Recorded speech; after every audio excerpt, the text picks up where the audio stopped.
Chapter 28. War and Peace, What I Learned from the Prophet. We are living in an interesting time. As we prepare to enter our own conflicts with finals and other obligations, the world is roiled in a state of war. It is a difficult time to be living, and an even harder time to know where our loyalty should stand.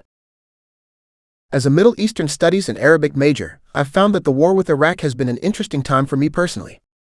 One of my best friends is a Palestinian from the Gaza Strip, and I spend considerable time with the Arab community on campus. Since the first day of this conflict, they have presented the most interesting views on the merits of this war and caused me to rethink my views on what my country is doing in Iraq. When we are faced with conflict in life, the Lord commanded us to study it out in our minds. Doctrine and Covenants, section 9, verse 8. Since the first bomb fell on Iraq, I have been searching for answers and guidance in this time of political strife and confusion. And as the Lord promised, He sent guidance through His living prophet, Gordon B. Hinckley. Only days after the war began, I went to the March 18th devotional, hoping to receive guidance from the prophet. I received a message of comfort I did not expect. As President Hinckley entered the packed Marriott Center, the congregation stood and sang all three verses of "We Thank Thee, O God, for a Prophet." The words of the second verse still ring in my mind. When dark clouds of trouble hang o'er us and threaten our peace to destroy, there is hope shining brightly before us, and we know that deliverance is nigh. We doubt not the Lord nor His goodness. We've proved Him in days that are past. The wicked who fight against Zion will surely be smitten at last. I could not help but cry as I suddenly felt comforted in my time of confusion. Although President Hinckley spoke for only a few moments, his presence touched my life and comforted me in my time of need. I knew that eventually all will be well.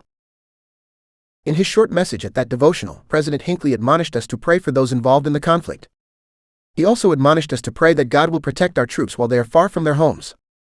He reminded us, "May those of us who are spared such sacrifice never be proud or arrogant, but rather humble toward those who sacrifice in times of war."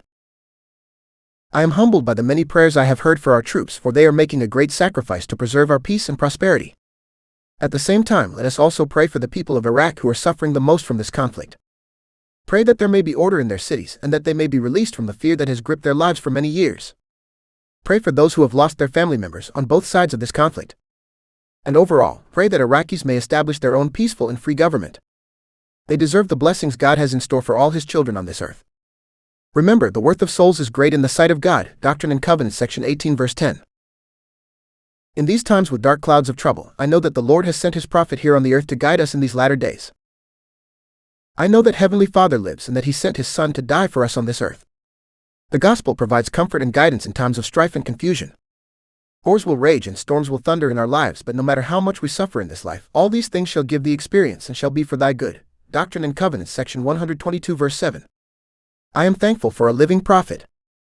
I know he speaks for God, and he delivers the gospel in plain and simple terms for us to follow. This gospel is true and is our source of peace in time of any war. That is my testimony, strengthened once again through the works and words of a living prophet.